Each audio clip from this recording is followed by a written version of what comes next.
poliomielite é uma doença infecciosa viral aguda, transmitida de pessoa a pessoa, que consiste na inflamação da substância cinzenta da medula espinhal, provocando a apneia, a qual requer ventilação mecânica com o uso de um respirador artificial.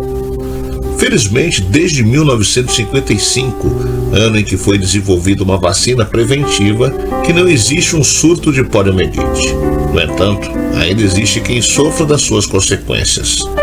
Apesar de ter sobrevivido à doença quando tinha apenas 5 anos de idade, Paul Alexander, de Dallas, no Texas, acabou por ficar com problemas respiratórios, sendo que na altura a única solução era uma máquina chamada pulmão de aço, onde as pessoas tinham de se deitar no seu interior para que pudesse respirar normalmente. Hoje, com 77 anos, Paul Alexander usa desde os 6 um pulmão de aço, a máquina que possibilita a respiração de pessoas que não têm força para isso. Ele até possui um recorde no Guinness Book por sobreviver com o auxílio da curiosa máquina há mais de 70 anos. Eu sou o Sidney Góes e você está no Placebo. Vem comigo, que no caminho eu te explico.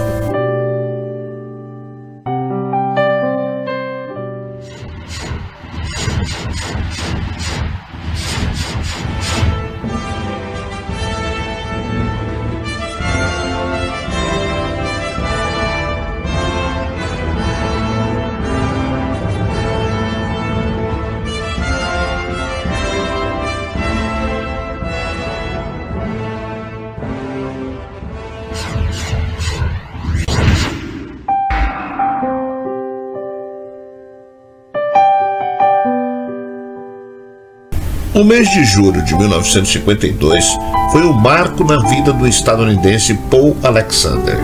Então, com 6 anos de idade, ele saiu para brincar na chuva com seu irmão mais velho no subúrbio de Dallas, no estado do Texas.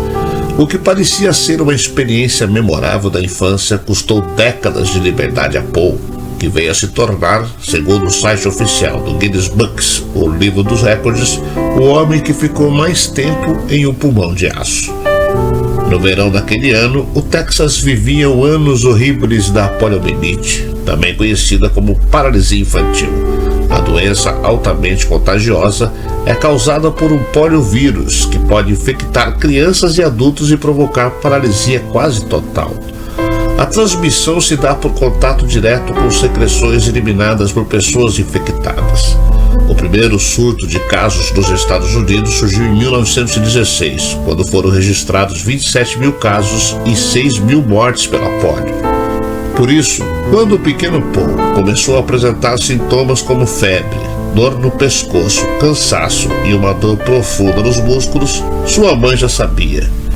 Quando minha mãe viu meu rosto, ela soube, diz Paul para o Guinness Book. Eu não sei como. Ao procurar ajuda, quando em poucos dias o menino não conseguia mais falar ou segurar uma caneta, a recomendação era de que ele voltasse para casa e se recuperasse lá. Por conta da falta de uma vacina, que só seria criada em 1955, o fechamento de estabelecimentos e o distanciamento social estava em alta. Além disso, o sistema de saúde norte-americano se encontrava em frangalhos, e encontrar atendimento adequado na ala superlotada da polio parecia impensável. Nos dias que passou em casa, Paul ficou acamado, até que, quando engolir e respirar se tornaram ações complicadas, ele foi finalmente levado ao hospital de Parkland, no Texas. No local, enquanto ele lutava para respirar, seus pais foram informados de que seu filho não sobreviveria. Em entrevista à revista Health Day, Paul, que hoje tem 77 anos, relata que foi colocado em uma maca ao longo de um corredor com outras crianças, sendo a maioria já morta. Estando em uma fase mais avançada com a doença, sua sobrevivência só se deu quando o médico realizou uma traqueostomia de emergência. Após 3 dias do procedimento, o pequeno Paul recobrou a consciência. Mas em vez de uma cama, ele estava deitado dentro de uma máquina em outra parte do hospital. Chamada de ala dos pulmões de aço, essa seção estava lotada com jovens sobreviventes da polio, presos em grandes máquinas que os mantinham vivos. Inventada pelo médico australiano James Carrell no final dos anos 1920, o equipamento feito de aço, que também se chama ventilador de pressão negativa, permite a uma pessoa respirar em caso de paralisia dos músculos respiratórios. Para funcionar, apenas a cabeça de Paul saía da câmara, selada com uma junta hermética, enquanto a bomba dentro da vasilha forçava seu peito a respirar. A máquina foi sua casa até 1954, quando Mark of Dimes, uma organização americana sem fins lucrativos, fundada nos anos de 1930 para erradicar a poliomielite, entrou em contato com a família de Paul, oferecendo alternativas. No caso, a proposta era o acompanhamento com uma fisioterapeuta chamada Sra. Sullivan, que ensinou a Paul a respiração de sapo. Esse método alternativo também é conhecido pelo nome técnico de respiração glossofaríngea. A técnica consiste em usar os músculos da garganta para forçar o ar e passar pelas cordas vocais. O paciente engole o oxigênio um bocado de cada vez, empurrando-o pela garganta e entrando nos pulmões.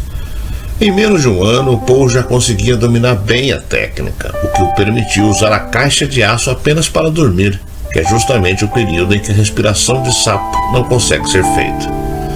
Por mais que ainda precisasse utilizar o equipamento, sua vida já havia mudado. Aos 21 anos, Paul se formou com louvor no ensino médio, tornando-se o primeiro aluno de sua escola a se formar sem frequentar as aulas fisicamente, graças a um programa doméstico. Depois, ele garantiu uma vaga na Universidade do Texas, o que o tornou necessária sua mudança para Austin.